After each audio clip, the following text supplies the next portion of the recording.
Hi hello నమస్తే. నేను మీ కట్ట కార్తీక్. అవసరమైతే మా ప్రాణాలు తీసుకోండి. కానీ చెట్లను మాత్రం నరక్కండి. ఇది బహుగుణ ఒకనాడు నడిపిన ఉద్యమం. దేశంలో చెట్లని కాపాడటం కోసం బహుగుణ చేసిన పోరాటం ఈ నేటికి ఆదర్శనీయం. ఆ మాటకొస్తే నేను సైతం సిద్ధం అంటున్నారు ఆర్‌జే శేఖర్ భాష.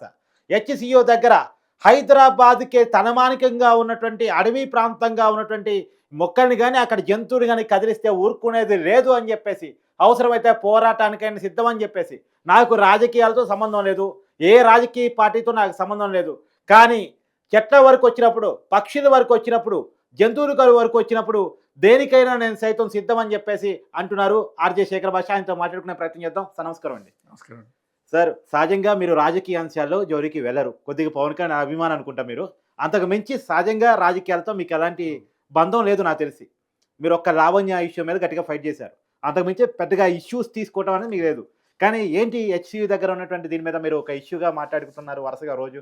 లేదు, లేదు. ఇప్పుడు ఇదొకటే గాదు. మామూలుగా ఏదైనా సరే పర్యావరణానికి హాని కలిగించేవి ఏవన్నా మనం కూర్చున్న కొమ్మని నరుక్కోవడం అనేది చాలా తెలివి తక్కువతనం. హ్మ్. మనం కూర్చున్న కొమ్మని నరుక్కోవడం అనేది చాలా తెలివి తక్కువతనం. హ్మ్. ఇప్పుడు సరే మనం డబ్బులు సంపాదించాలి. దానికి రకరకాల మార్గాలుంటాయి. ఇవాళ మన సిటీలో ఊపిరితిత్తు లాంటి ఆ పర్టిక్యులర్ ఏరియాని మనం డిఫారెస్టేషన్ చేస్తే దానివల్ల చాలా ప్రాబ్లమ్స్ వస్తాయి. అంటే ఇప్పుడు తెలంగాణ ప్రభుత్వం చెప్తున్న ఒక వాదన మీ ముందు పెట్టే ప్రయత్నం చేస్తాను. నిజానికి 2003లోని ఇయాల మీరు ఏదైతే ఫారెస్ట్ అని పిలువబడుతున్నారో, ఎక్కడైతే మొక్కలున్నాయి, నెమళ్ళున్నాయని చెప్పబడుతున్నారో, దాన్ని 2003లోనే అప్పుడు ఉమ్మడి ఆంధ్రప్రదేశ్ ప్రభుత్వం ఓ కార్పొరేట్ సంస్థకు అప్పజెప్పింది. ఆ కార్పొరేట్ సంస్థకు అప్పజెప్పి అది నిజానికి హెచ్‌సీయూ భూములు. ప్రభుత్వం అప్పజెప్పడానికి ఉండదు. సెంట్రల్ గవర్నమెంట్ పర్మిషన్ కావాలి. కానీ స్టేట్ గవర్నమెంట్ ఆ భూములు అప్పజెప్పింది. అప్పజెప్పే క్రమంలో హెచ్‌సీయూకి ఆ ల్యాండ్ ప్లేస్‌లో గోకినపల్లి దగ్గర ఇంకొక ల్యాండ్ ఇచ్చారు. సేమ్ వేరే ల్యాండ్ ఇచ్చారు. హ్మ్. అయితే తర్వాత మారినటువంటి గవర్నమెంట్ రాజశేఖర రెడ్డి ముఖ్యమంత్రి, కాంగ్రెస్ గవర్నమెంట్ వచ్చింది. తర్వాత ఆ కంపెనీకి వీళ్ళకి కాంగ్రెస్‌కి పడక ఆ కంపెనీకి ఉన్నటువంటి లీజ్ క్యాన్సిల్ చేశారు. లీజ్ క్యాన్సిల్ చేస్తే ప్రభుత్వం ఆ భూమిని తిరిగి స్వాధీనం చేసుకొని స్పోర్ట్స్ అకాడమీకి ఇచ్చింది. నిజానికి గవర్నమెంట్ కూడా మొక్కలు నాటలేదు. స్పోర్ట్స్ అకాడమీకి ఇచ్చింది. హ్మ్. కానీ స్పోర్ట్స్ అకాడమీ ఎందుకు నిర్మాణం కాలేదు? ఎందుకు మొక్కలొచ్చాయంటే అప్పుడు ఆ ప్రైవేట్ కంపెనీకి ఉన్నతను కోర్టుకెళ్ళాడు. ఆ కోర్టుకెళ్తే మీకు తెలిసిందేగా ఎన్ని సంవత్సరాలు పట్టిందో. ఆ కోర్టుకెళ్ళింది మొన్న రేవంత్ రెడ్డి ప్రభుత్వం మళ్ళా కాంగ్రెస్ ప్రభుత్వం వచ్చిన తర్వాత తెలంగాణలో ఆ స్టేని వేకేట్ చేపించి అప్పుడు ఉన్నటువంటి దాన్ని వేకేట్ చేపించేసి కోర్టులో కేసు గెలిచింది గవర్నమెంట్.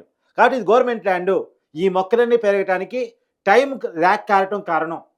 టైం ల్యాక్ కావటం వల్లే ఈ మొక్కలు పెరిగాయి తప్ప ఇదేమీ ఫారెస్ట్ కాదు. ఇది ప్రభుత్వ ల్యాండు. ప్రభుత్వం కావాలనుకున్నట్టు దీంట్లో నిర్మాణాలు చేసుకోవచ్చు అని ప్రభుత్వం ఒక వాదన. ప్రభుత్వం అంటే ఎవరు? ప్రజలు. నువ్వు నేనే గదా! అంతేగా. ప్రజలేం కోరుకుంటున్నారు? అదే హ్మ్. చేయాలి గదా ప్రభుత్వం. హ్మ్. సింపుల్. ఇప్పుడు ప్రజలేం కోరుకుంటున్నారు? హ్మ్. అందరూ గూడా అక్కడ కొట్టేసి అక్కడ బిల్డింగులు కట్టేయండి అని ఎవరు అంటే కోరుకుంటున్నారు? ప్రభుత్వం అంటే సహజంగా ఉన్న పాలకులు ఏమనుకుంటారు? మేమే ప్రభుత్వం, ప్రజలు అని అనుకోరుగా జనరల్‌గా. అదే చెప్తున్నా. ప్రభుత్వం అంటే ప్రజలు. ప్రజలు ఏమనుకుంటున్నారు అది క్లియర్ కట్‌గా హ్మ్. 100లో కనీసం అంటే మీరు ఇన్‌స్టాగ్రామ్‌లో గాని, ఫేస్‌బుక్‌లో గాని ఎక్కడైనా సరే చూడండి. ఎల్స్ వెళ్లి అక్కడ గ్రౌండ్ రియాలిటీ కూడా చూస్తుంది. ఎవ్వరు కూడా అవును. అది కొట్టొద్దు అంటున్నారు. అవును. సో ప్రజలే ప్రభుత్వం అన్నప్పుడు ప్రజలు వద్దనుకుంటున్నప్పుడు ప్రభుత్వం చేయకుండా ఉండడమే శ్రేయస్కరం. హ్మ్. అండ్ ఇక్కడ చూడండి జంతువులు నేను సరదాగా జోకులేసేవాడిని గానీ ఇవాళ అది నిజం అనిపిస్తుంది. వీటిని ఇంగ్లీష్‌లో పీకాక్ అంటారు. హ్మ్. పీకాక్ అనే చెప్తున్నాయి మొక్కల్ని. మొక్కల్ని పీకాకు అని చెప్తుండడానికి ఇక్కడ వచ్చినట్టున్నాయి ఈ పీకాకులు. బట్ ఏదైనా సరే ఆ డైలాగ్ కూడా గుర్తొస్తుంది. మొక్కే కదా అని పీకేస్తే వీర శంకర్ రెడ్డి అని చెప్పి అలా.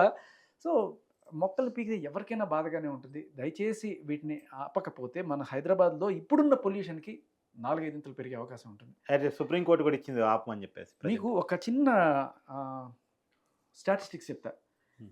పొల్యూషన్ కంట్రోల్ బోర్డ్ వాళ్ళు హ్మ్. ప్రతిరోజు కూడా ప్రతి ఏరియాకి సంబంధించిన పొల్యూషన్ లెవెల్స్ తీస్తారు. హ్మ్. మీరు కావాలంటే ఇప్పుడు కూడా డిస్‌ప్లే చేయొచ్చు. ఈ టైంలో ఏ ఏరియాలో ఎంతెంత పొల్యూషన్ ఉంది. కోకాపేటలో ఎంత పొల్యూషన్ ఉంది.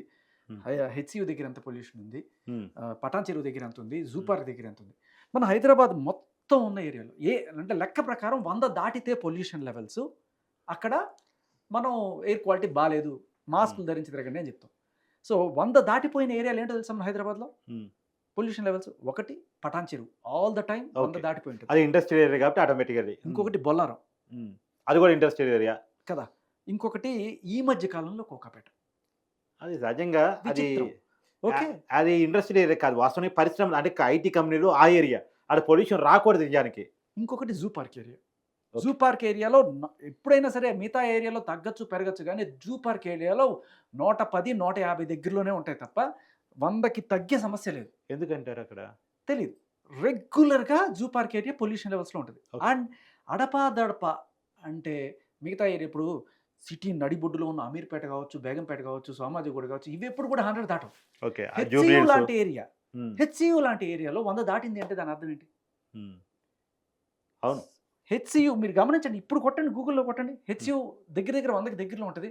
మేబీ కొన్ని రోజులు 100 దాటిపోద్ది. నేను రోజు అబ్జర్వ్ చేస్తాను ఈ పొల్యూషన్ లెవెల్స్. ఓకే. సో ఒక హైదరాబాద్ని విశ్వనగరంగా తయారు చేయాలా, లేకపోతే ఒక అద్భుతమైన బ్రాండ్ హైదరాబాద్ తీసుకురావాలి అంటే ప్రపంచవ్యాప్తంగా మనకి కావాల్సింది పెద్ద పెద్ద బిల్డింగ్లు కాదు, చక్కటి గాలి, చక్కటి నీరు. సో నీళ్ళకి మనం కటకటాలు ఎదుర్కొంటున్నాం. అండ్ గాలి ఇటు ఈ చిన్న ఎఫెక్ట్ చాలు, వర్షం పడకపోవడం, నీళ్ళు రాకపోవడం, ఇవన్నీ కూడా ఇంటర్లింక్డ్, ఒకదాంతో ఒకటి ఒకదాంతో ఒకటి.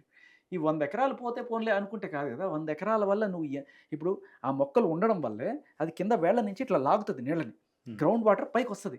మొక్కలే లేవు అట్లా వదిలేశారనుకోండి, ఏమవుతుంది? గ్రౌండ్ వాటర్ పైకి రాదు. ఇవాళ రేపట్లో బోర్లు వేసినా కూడా కింద నుంచి నీళ్ళు రావట్లేదంటే దానికి కారణం ఏంటంటే మొక్కలు లేకపోవడం. మొక్కలు పెరిగితేనే వర్షాలు వస్తాయి. రెండు ఇంటర్లింక్డ్. ఇది కొట్టేస్తే వర్షాలు రావు. ఇంకోటి కూడా యాజ్ ఏ యాక్ట్ ప్రకారం 125 ఎకరాలు కనుక చెట్టు కనుక ఉంటే అది ఖచ్చితంగా ఫారెస్ట్ కింద పరిగణించాల్సిందే. ఇక 400 ఎకరాలు ఖచ్చితంగా ఫారెస్ట్ కింద పోయే కోసం ఉంటుంది. అవును, ఖచ్చితంగా. ఇప్పుడు అది తెలియక జరిగిందా, తెలిసి జరిగిందా, అనుకోకుండా జరిగి ఇవన్నీ సంబంధం లేదు. తెలిసి తెలియక పక్కన పెడితే దీని ఓనర్ ఎవరు అనే దాని గురించి చర్చ నడుస్తుంది. వాళ్ళు ఆ ప్రైవేట్ కంపెనీయా, లేకపోతే గవర్నమెంటా, ఇంకోట ఏదైనా కానీ ఇంతమంది కోట్లాది మంది జనాలు అక్కడ అది ఉండాలి, దాన్ని కొట్టద్దు అని ఎప్పుడైతే కోరుకుంటున్నారో అది ఎవరిదైనా కానీ ప్రభుత్వం రెస్పాన్సిబిలిటీ. వాళ్ళ దగ్గర నుంచి కొనైనా సరే దాన్ని అట్లా ఉండించండి. లేకపోతే ఇప్పుడు కొట్టేసింది ఏదైతే ఉందో డెవలప్మెంట్ అంటే అక్కడ బిల్డింగ్ కాదు కట్టాల్సింది, అక్కడ ఒక పార్కులు లేపండి, చెట్లు లేపండి, ఇటువంటివి చేయండి. అంతేగాని ఇప్పుడు జనాలు కోరుకున్నదే నువ్వు చెయ్యాలి అనేది కనుక మ్యాండేట్ అయితే, ఇప్పుడు జనాలు కోరుకుంటున్నది అక్కడ డిస్ట్రక్షన్ వద్దు. ఇంకోటి కూడా నాకు బేసిక్ పాయింట్ కూడా ఉంది. ల్యాండ్ అమ్మి ప్రభుత్వాన్ని నడిపించే కాడికే ప్రభుత్వాలు దిగజారితే ఎన్ని ల్యాండ్లు అమ్ముతారు, ఎన్నాళ్ళు అమ్ముతారు? ఇది కార్తీక్ ఎప్పటికైనా జరిగి తీరాల్సిందే. ఎలా అంటే ఇప్పుడు జనాభా పెరిగిపోతున్న కొద్దీ ఎక్కడ అదే ఇట్లా నువ్వు వర్టికల్గా పెరగాల, లేకపోతే హారిజాంటల్గా పెరగాల. ఇక నాకు ఉంది విషయం, మీకు అర్థం చేసుకోవాల్సింది అంటే, సరే పేదరికి అక్కడ భూమి పంచేసి పేదరికి ఇళ్ల స్థలాలు ప్రభుత్వం నిర్మించేవటం ఒక రకం అండి.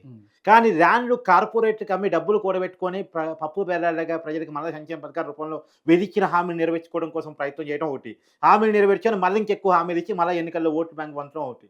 ఇప్పుడు ఈ ఓట్ బ్యాంక్కి పాలిటిక్స్ అలవాటు చేస్తున్నది అంటే, జనాల కోరికలు పెరుగుతూ ఉంటే వీళ్ళిచ్చి హామీలు పెరుగుతూ ఉంటే ఈ హామీల అమలు కోసం ఎలా పడితే అలా డబ్బులు సంపాదించే మార్గం ఇదే. ప్రభుత్వ ఆస్తులను తనఖా పెట్టేసి ప్రభుత్వం అనేవి లేకుండా చేసేసి రేపటి తరానికి ఏమీ లేకుండా చేసేసి. నువ్వు చెప్పింది ఇప్పుడు సరే, కొన్ని పథకాలు కావచ్చు, లేకపోతే ఓట్లకి కొనుక్కోవడానికి డబ్బులు కావచ్చు, ఇవన్నీ కూడా పక్కన పెట్టేసినా కూడా రోజు రోజుకి పెరుగుతున్న బర్డన్. ఇప్పుడు నువ్వు ఒక గవర్నమెంట్ ఎంప్లాయర్, నీకు జీతం కావాలి, అవును, స్ట్రైకులు చేస్తారు, అవును, ఎక్కడి నుంచి తెచ్చిస్తాడు ఆయన? ఎవరైనా సరే డబ్బులు రోజు రోజుకి ఖర్చులు పెరుగుతున్నాయి, తీసుకురావాలి, గవర్నమెంట్ మీద బడ్డ ఒకటే చేయగలరు, ఏంటి? పన్నేడు, నీ మీద నా మీద పన్నేడు. పన్ను కాకుండా సరే జీతాలకు పన్నులు సరిపోదు సార్, ఇది ఇస్తున్న హామీల వల్ల జరుగుతున్న పరిస్థితి అంతా కూడా. హామీలు కావచ్చు, ఇంకోటి ఏమన్నా కావచ్చు, బట్ ఏదైనా కూడా నీకు at some point of time ఒకళ్ళ మీద బర్డన్ పడకుండా, నీకు ఇప్పుడు ట్యాక్స్ హైదరాబాద్ వరకే తీసుకున్నావు, హైదరాబాద్లో ఇప్పుడు చాలా మందికి జీతాలు పెరగాలి, గవర్నమెంట్ ఎంప్లాయీలు అందరూ కూడా గట్టి కోరుకుంటున్నారు, లేకపోతే ఇంకా ఏవో చేయాలి డెవలప్మెంట్ అనుకుంటున్న టైంలో ఇప్పుడు చేయాలంటే ఏం చేయాలి? అందరి మీద పన్నులు వేసి గట్టిగా లాగడం. ఇప్పుడు మందు బాటలు 100 రూపాయలు దొరుకుతుంది, దాని మీద ఇంకొంచెం పన్నేయండి, ఇంకా ఏం దొరుకుతుంది దాని మీద పన్నేయండి, ఇలా వేసి జనాల్ని పీడించడం వల్ల జనాల్లో ఒక యాంటీ వస్తుంది. ఓకే, అలా కాకుండా ల్యాండ్ ఏదన్నా సరే దారాదత్తం చేసో, లీజ్కి ఇచ్చో, లేకపోతే ఏదో ఒకటి చేసి దాంట్లో again at the same time దాన్ని 2-3 రకాలుగా కూడా చూడొచ్చు. ఏదన్నా సరే లైక్ పార్కుల్లాగా, ఇప్పుడు సపోజ్ మీరు జడ్చర్ల నుంచి మహబూబ్ నగర్ పోయే దారిలో రైట్ సైడ్లో మీకు మంచి పార్క్ వస్తుంది. ఆ పార్క్ చక్కగా పర్యావరణము, జంతువులు అన్నీ ఉంటాయి, ఆడుకోవడానికి కూడా చిన్న పిల్లలు, దానివల్ల ఎక్కువ సిస్టమ్ కూడా బ్యాలెన్స్ అవుతుంది. ఎస్, ఇలాంటివి చేసి దాని నుంచి కూడా డబ్బులు తీసుకోవచ్చు. అలా కాకుండా డైరెక్ట్గా ఒక ఫ్యాక్టరీలో, కంపెనీలో, లేకపోతే పెద్ద పెద్ద బిల్డింగ్లో లేపేయడం వల్ల మాత్రం కొంచెం బ్యాలెన్స్ దెబ్బతింటుంది. సార్ దీన్ని పెద్ద బిల్డింగ్ లేపడం అనేది తప్పదు జనాభా పెరుగుదలలో, కానీ దీన్ని ఎక్కడ బ్యాలెన్స్ చేయొచ్చు అని ఇలాంటి వాటిని కాపాడే దాంట్లో నుంచి బ్యాలెన్స్ చేయొచ్చు, ఎక్కువ సిస్టమ్ డెవలప్ చేయడం. కానీ ఇలాంటి వాటిని కొలాప్ చేయడం ఇది మాత్రమే కాదు, ప్రభుత్వ వ్యవస్థను కొలాప్ చేయడం. నవరత్నాలు లాంటిది కంపెనీలను దేశవ్యాప్తంగా అమ్మేస్తున్నారు ప్రైవేట్ వాళ్ళ చేతికి.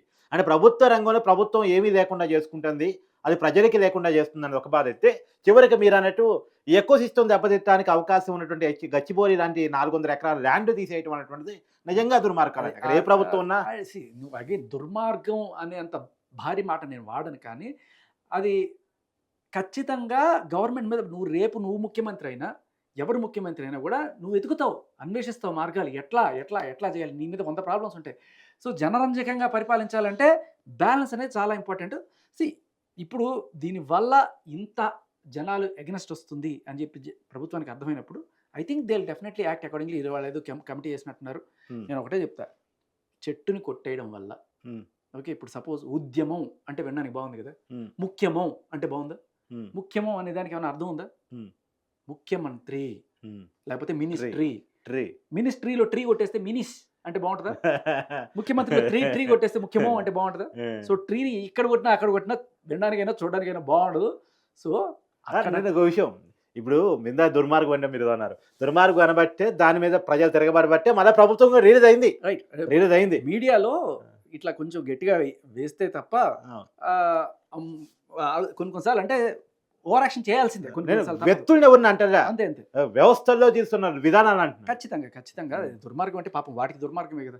అవును, వాటి దుర్మార్గమే కదా. అదేదో అవతార్ సినిమాలో ఇట్లాగే వచ్చి వాళ్ళ దగ్గర మొత్తం దోచుకోవడానికి వచ్చి, నా పాయింట్ అది మాత్రమే, అంతే. సో అలా పాపం ఆ జంతువులకి నిజంగానే మనం దుర్మార్గమే. అవును, అదొకటే కాదు కదా. ఇప్పుడు కార్తీక్ సాయంత్రం వెళ్ళి చికెన్ తింటాడు కదా, మరి అది దుర్మార్గమే కదా. అంటే కాదు సార్, విషయం ఏంటంటే మనం పెంచుకునే జంతువులు ఒక రకం, వాటంతటా నేచర్లో పెరుగుతూ కూడా వాటిని మనం కొలాప్స్ చేయటం ఇంకో రకం కదా. అంతే ఇప్పుడు అదే అంటున్నాను, పేదవాడికి ఒక న్యాయం ధనవంతుడికి ఒక న్యాయం అన్నట్టు మనకు కూడా జంతువుల్లో కోడికి ఒక న్యాయం, మేకకు ఒక న్యాయం, వీటికి ఒక న్యాయం. మనం పెట్టుకున్న న్యాయాలు అవన్నీ మనం పెట్టుకున్న న్యాయాలు సరే, మనం పెట్టుకున్న న్యాయాల వరకు న్యాయంగా పాటించాలిగా. అంతే. సో నేను అనేది అయితే ఖచ్చితంగా ఇది జనాల్లో ఉన్న ఒక గట్టి కోరిక, దాన్ని ఏం చేయొద్దు, దాన్ని అలాగే ఉండించండి అని చెప్పి ఇంకా వేరే మార్గాలు అన్వేషించడం అనేది మంచి పని అవుతుంది. మీరు అంటే ఇది వాస్తవానికి ఏంటంటే హైదరాబాద్ ఎకో సిస్టాన్ని బ్యాలెన్స్ చేయగలిగేటువంటి గొప్ప వ్యవస్థ 400 ఎకరాల్లో. అది నిజానికి ప్రభుత్వాలు పెంచినవి కూడా కదా, ఏ ప్రభుత్వానికి దీనికి సంబంధం లేదు. ఆటోమేటిక్గా చెట్టు పెరిగిన అది అదృష్టం అనుకో హైదరాబాద్ రకంగా. అంటే ఈ కేసు సహజంగా న్యాయస్థానంలో కేసులు లేట్ అయితే అది మనం ఫీల్ అవుతూ ఉంటాం, కానీ ఈ విషయంలో మనం ఫీల్ కాకూడదు, హ్యాపీగా నిజంగా మంచి మాట అది. బట్ ఒకవేళ ఇప్పుడు మన కేబీఆర్ పార్క్ చూస్తున్నాం, కేబీఆర్ పార్క్ అంత పెద్ద పార్క్లో మొత్తం అడవే, కానీ జాగింగ్ ట్రాక్ వేసారు, మంచిదే కదా. జనాల దగ్గర నుంచి డబ్బులు వసూలు చేస్తున్నారు కదా, జాగింగ్ చేసుకోవడానికి వెళ్ళిన ప్రజలు 30 రూపాయలు 50 రూపాయలు కడుతున్నారు. దాని వల్ల ఇన్కమ్ వస్తుంది కదా గవర్నమెంట్. అలాంటి ఇన్కమ్ ఇస్ గుడ్, కరెక్ట్. ఈ ఫారెస్ట్ కూడా ఏదో ఒకటి చేసి దాని నుంచి కూడా డబ్బులు సంపాదించుకోవచ్చు. ఇది కూడా కేబీఆర్ పార్క్ లెక్క డెవలప్ చేయగలిగితే అవకాశం చేసుకోవచ్చు. అదే అంటున్నాను, ఇలా డబ్బులు సంపాదించాలి తప్ప కొట్టేసి. ఇప్పుడు ఒక చిన్న ఎగ్జాంపుల్ చెప్తాను. భారతదేశంలో 140 కోట్ల మంది జనాభా ఉన్నారు, చాలా మంది పేదలు ఉన్నారు. భారతదేశాన్ని ధనవంతమైన కంట్రీ ఎలా చేయాలి అని చెప్పి ఒకడు ఆలోచించి ఈ పేదలందరి మీద గట్టిగా ట్యాక్స్లు వేసేద్దాం, వాళ్ళు అసలు కట్టలేని స్టేజ్లో వెళ్ళిపోయి వాళ్ళందరూ చచ్చిపోవాలి, పేదలందరూ చచ్చిపోతే మిగిలేదు ఎవరు? ధనవంతులు. అప్పుడు భారతదేశం దానికి దేశం అయిపోద్ది అని చెప్పి ఎలా ఉంది సార్ నా ప్లాన్ అని అంటే, అలాగే ఒకటి పీకి అరే పేదరికాన్ని అరికట్టాలరా, పేదలను అరికట్టడం కాదు అని చెప్పారు. అలా దీన్ని డెవలప్ చేయాలంటే ఇలా వర్టికల్గా కాదు, దీన్ని డెవలప్ చేసుకో. అంటే జాగింగ్ ట్రాక్లు నిర్మించు, లేకపోతే చక్కటి బర్డ్ వాచింగ్ కోసం వీటి పెట్టి దాని దగ్గర నుంచి డబ్బులు తీసుకో. ఇంకా పేదల దగ్గర ట్యాక్స్ చేసి చంపేద్దాం అన్నాడు. గన్ను పెట్టుకుని పేదలు ఎవరు ఉంటే వాళ్ళని కాల్చి పడాలి. సినిమాలో ఉపేంద్ర ఉంటాడు కదా, 90 crores మైనస్ డిష్ కావాలని చెప్పి. సో అది మరీ దారుణాలండి. బట్ నేను చెప్పేది ఇదే, సో వాటిని అలా ఉండేవండి, వాటిని బతకనివ్వండి. అది నేను చాలా రోజుల క్రితం ఒక ఘాట్ సెక్షన్లో ట్రావెల్ చేస్తున్నా. గోవా నుంచి ఇటు వస్తూ మధ్యలో పెద్ద ఫారెస్ట్లు వస్తాయి, వైల్డ్ ఫారెస్ట్లు వస్తాయి. అవి వెళ్తున్నప్పుడు ఒక బోర్డు చూస్తే, సైన్ బోర్డు, జాగ్రత్తగా వెళ్ళండి, ఇక్కడ జంతువులు దాడుతుంటాయి, ఓకే, మీరు వాటి ప్రాంతంలో ఉన్నారు, మీ రోడ్లోకి అది రాలేదు, అదే కరెక్ట్గా. ఇది వాటికి సంబంధించింది, వాటి సొంతమైంది, మీరు దాంట్లో జాగ్రత్తగా వెళ్ళండి, అవి జాగ్రత్తగా వెళ్ళాలని మీరు ఆశించకండి. దగ్గర పెట్టుకోవాలి, వాటికి ఏమన్నా అయిందంటే మీ మీదకి వస్తుంది. ఎక్కడిది? గోవా నుంచి వస్తున్నా, కర్ణాటకలో దండేలి ఫారెస్ట్ ఏరియాలో. బాగా మంచిగా రాశాడు. సో ఇది వాటిని బతకనివ్వండి, అంతే. వాటి ఏరియాలోకి పోయి మనం కొలాప్స్ చేసి మనం ఏదో బతకాలనుకుంటే అంతిమంగా అది వాటికి ఇబ్బంది అనుకుంటున్నాం, కానీ మనకే ఇబ్బంది తెచ్చుకోవడం ఇది. నిజానికి సార్ ఇప్పటికే ఎండాకాలంలో వానలు, వానాకాలంలో ఎండలు, అంటే ప్రకృతి ఒకప్పుడులాగా లేదు, వైపరీత్యాలు జరుగుతూ ఉన్నాయి. కారణం ఏంటంటే ఇన్బ్యాలెన్స్ కారణం. ఇక్కడ ఒక క్వశ్చన్ ఒక ఆన్సర్ ఈ రెండిట్లో మనకు కనిపిస్తుంది. ఉమ్. ఇది క్వశ్చన్ అడుగుతుంది, ఇది ఆన్సర్ చెప్తుంది. క్వశ్చన్ ఏంటంటే జింక కదా ఇది, ఉమ్. జింక అంటే ఎవరిది? ఉమ్. జింకా ఉమ్. జింకా హై ఏ ఫారెస్ట్ ఆ. అంటే ఏ హమారా హై పీకాకు, మొక్కల్ని పీకాకు అని చెప్తున్నాయి రెండు. సో అక్కడే ఉంది క్వశ్చన్ ఆన్సర్ కూడాను. Yeah. So let's hope it stays like that. Thank you sir.